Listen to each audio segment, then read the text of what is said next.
Project Search.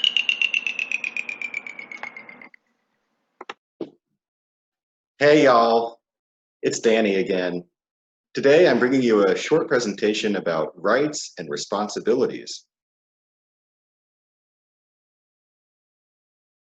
We recently talked about the civil rights legislation known as the Americans with Disabilities Act, or ADA. And we talked about the protections the ADA gives citizens with disabilities. It is meant to prevent people from being discriminated against in several different areas of life. Now, along with your rights, however, which are protected by the ADA, you do have responsibilities that go with those rights. We're just going to explore a few of those, but pay close attention because you will be quizzed on this material. Project Search UTMC Remote Learning, Rights and Responsibilities. We recently talked about the Americans with Disabilities Act, federal civil rights legislation that says it is illegal to discriminate against people with disabilities in employment, state and local government services, private businesses, telecommunications, and transportation. The ADA is designed to protect the constitutional rights of citizens with disabilities. It's very important to know what your rights are. It is also important to be aware that along with your rights, you have responsibilities. This presentation will explore your rights as a citizen, along with the responsibilities you're expected to take care of as a citizen.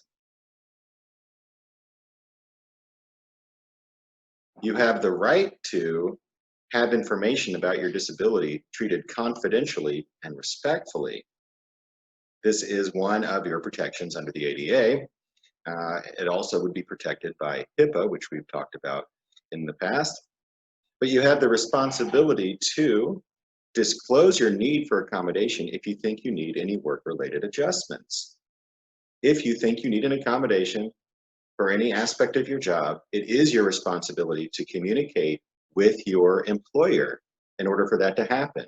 Your employer does not have to provide an accommodation unless you explain to them that you need one.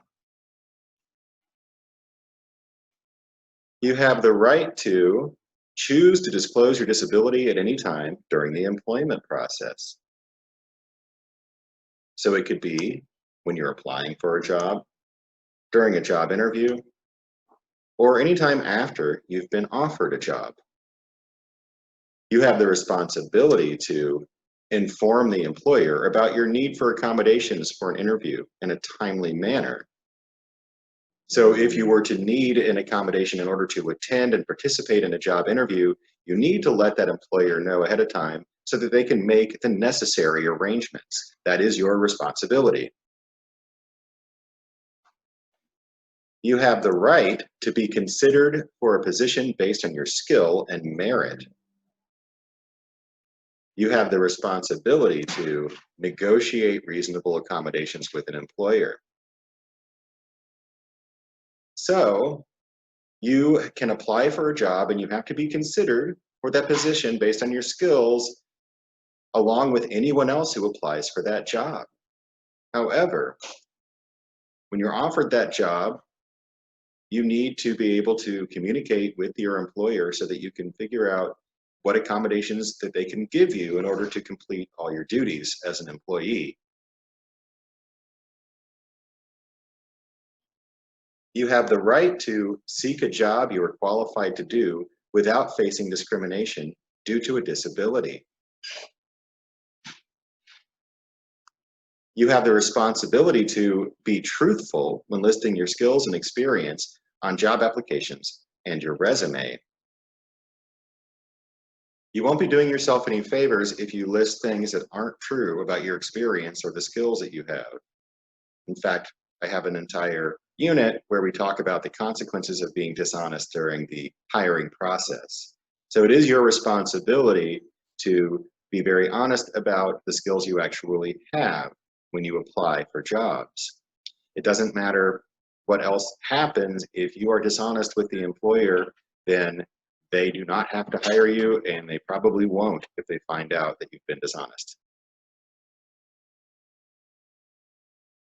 You have the right to be treated respectfully when an employer asks questions about your disability during accommodation negotiations, meaning that when an employer is working with you to figure out an accommodation that you might need to do your job, they only should be asking questions that have to do directly with the accommodation itself.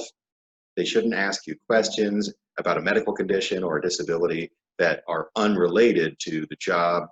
And they should always speak to you respectfully, just as they would with any other employee. You have the responsibility to communicate your skills and accomplishments to an employer during the hiring process.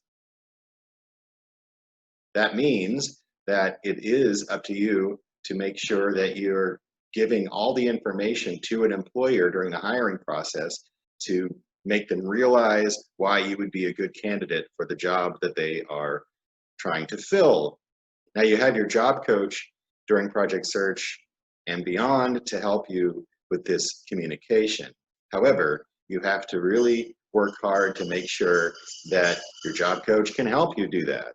And that once you have a job interview, for example, that you are prepared and that you are able to represent accurately all the skills and experience that you do have. We all have rights that are protected by the United States Constitution. Along with those rights, we also have responsibilities. We have the right to vote and participate in the political process. We have the responsibility to obey local, state, and federal laws. We have the right to life, liberty, and the pursuit of happiness. We have the responsibility to respect the rights of other citizens. Can you think of other rights we have as citizens and the responsibilities that go along with those rights? See what you can come up with on that question. I'll be anxious to hear what you have to say about it.